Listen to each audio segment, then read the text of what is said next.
can't you do, Jesus? Let's go!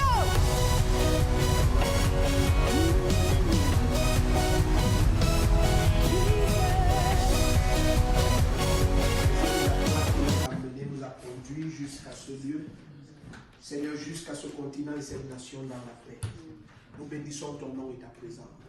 Nous te disons merci pour tes anges qui nous ont accompagnés, pour la gloire, Seigneur Jésus, de ta présence qui recouvre ce lieu. Nous venons prendre autorité en ce lieu, sur toute forme de décret, sur toute forme de présence, assis à ta droite, Seigneur, dans les lieux célestes, au-dessus de tout nom qui se puisse nommer. Non seulement, Seigneur, des principautés, des pouvoirs, mais des dominateurs des ténèbres, des esprits méchants opérant ici-bas. Nous prenons contrôle sur vous et nous prenons contrôle de Paris, de la France et de l'Europe. Nous déclarons, vous passez sous l'autorité du Saint-Esprit. Vous passez sous l'autorité de Jésus-Christ. Nous ordonnons et imposons le règne et la gloire de Jésus-Christ. Nous déclarons ce lieu est saturé du ministère des anges. Ce lieu est trempé dans le sang de Jésus-Christ. Nous proclamons la lumière de Jésus brille en ce lieu. Nous venons, Seigneur, comme une armée contre les forces des ténèbres. Nous paralysons et neutralisons leurs activités. Nous vous neutralisons en ce lieu. Nous vous neutralisons dans cette ville. Nous vous paralysons dans ce pays. Nous vous neutralisons dans ce continent. Nous déclarons le ciel ouvert. Nous relâchons le ministère des anges. Nous ordonnons, Seigneur, l'invasion des anges. Nous ordonnons l'invasion de ton onction. Au nom puissant de Jésus-Christ. Seigneur, laisse que les forces des ténèbres soient neutralisées, paralysées. Que les décrets de méchanceté soient annulés. Nous venons contre les voiles qui aveuglent les âmes, qui aveuglent les cœurs. Nous déchirons les voiles. Nous déchirons les voiles. Tenus sur ta montagne sainte. Nous venons contre toute forme d'oppression, contre toute forme de frustration, contre toute forme d'opération des ténèbres qui avoile et aveugle les âmes dans cette ville et dans ce pays, dans ce continent.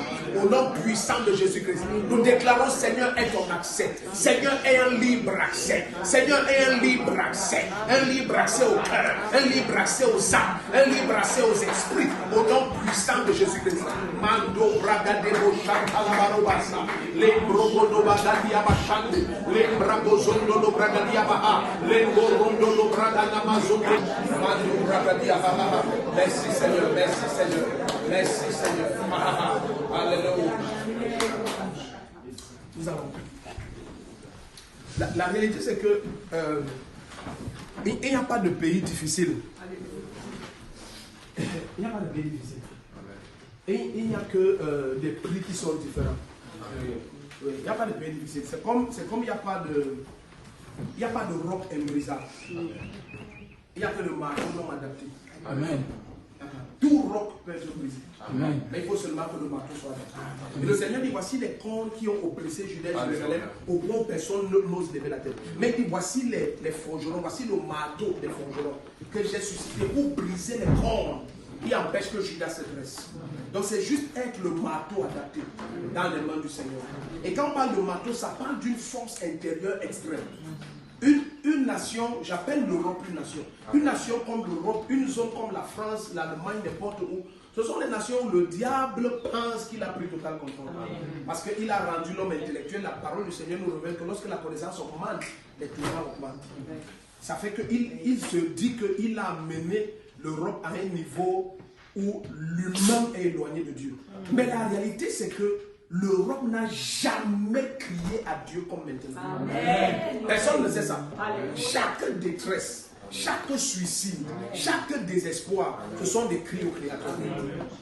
Et c'est nous qui devons comprendre que l'Europe crie autant et n'a pas de réponse parce que les marteaux n'étaient pas adaptés. Amen. Donc nous devons avoir cette ténacité. Quand tu es dans une zone comme l'Europe et peut-être tu dis, oh je sors de 24 heures de voyage, tu vois j'ai besoin de repos. L'esprit de l'Europe t'arrive. L'esprit de l'Europe t'arrive. Ici, il y a un esprit qui veut que la chair se sente bien. C'est l'invitation que le diable fait. Mais sentez-vous bien, oubliez ce Dieu-là. Qu'est-ce que je ne vous donne pas? Il y a tout, vous voulez quoi d'autre? Sentez-vous bien? Non. Amen. Non. Amen. Nous ne sommes bien que lorsque la présence de Dieu a amené le cœur de toutes les âmes à lui. Jésus a dit, quand je serai élevé, je vais attirer le cœur de tous les hommes à moi. Seigneur, nous prions que tu sois élevé. Élevé à nous. Élevé au travers de nous. Élevé avec nous. Laisse que l'Europe voie le mouvement de ton esprit. Ce qui n'a jamais vu. Ce qui n'a jamais été entendu. Ce que le cœur de l'homme n'a jamais mérité. Il y a une invasion extraordinaire. Une invasion extraordinaire.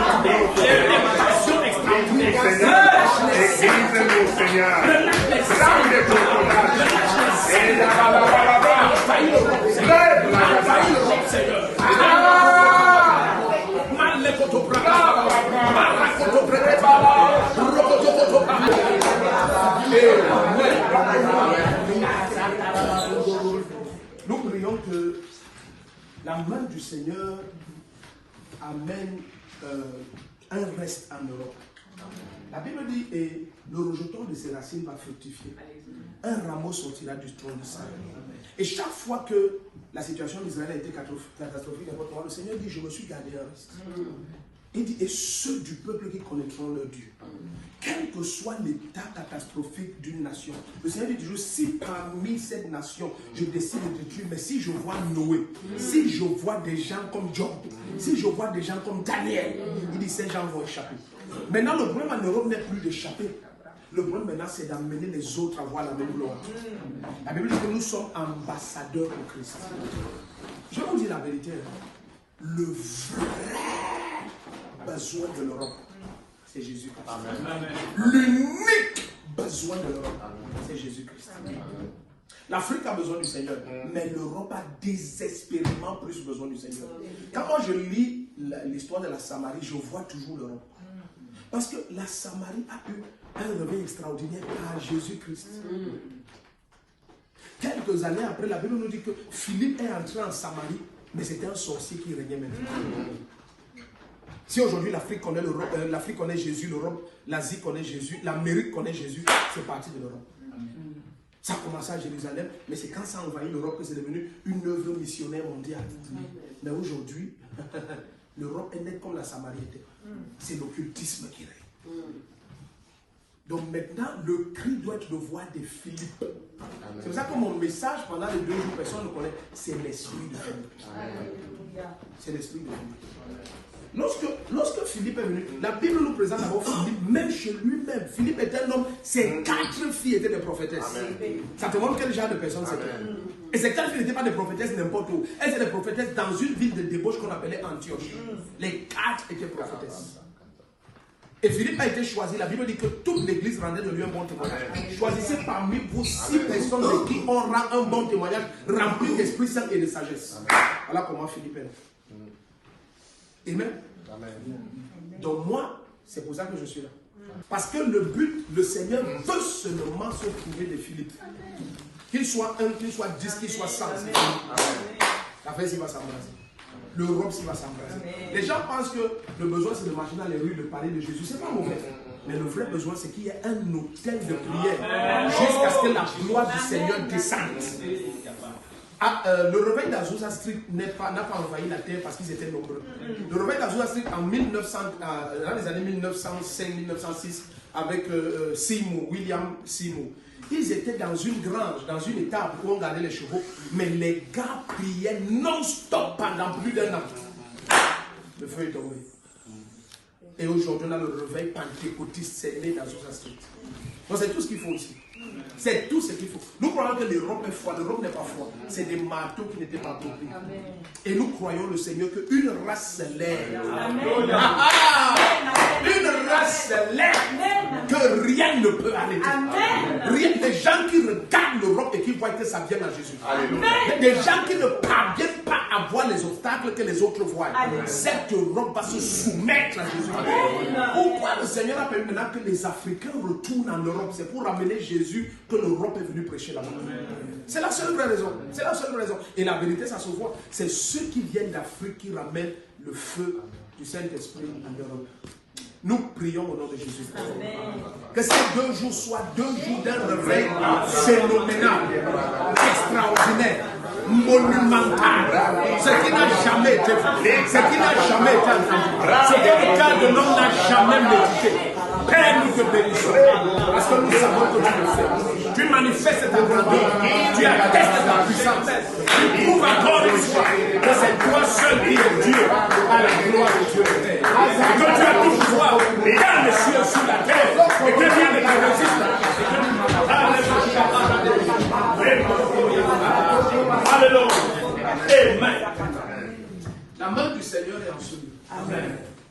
Et cette main du Seigneur qui est en ce lieu pour visiter nos bien-aimés pendant ces 2 jours. Amen. Nous prions et déclarons une grande visitation. Amen. Et où que tu vas recevoir ce message, je prie que tu fasses tous tes efforts. Fais tous tes efforts. Sois à ces 2 jours. Les numéros là, appelle, mais tu as un cœur qui est prêt pour ce que le Seigneur veut faire. Bien aimé, appelle, enregistre-toi. Même si c'est gratuit, veille à être là. Le Seigneur veut visiter l'Europe, ne manque pas cette visitation. Écoute, pour chaque langue que Satan t'a fait couler, le temps est venu qu'il reçoive la claque qui vient du Seigneur. Nous sommes déjà à Paris. Amen. Nous sommes en route pour tout. Amen. Sois avec nous. Amen.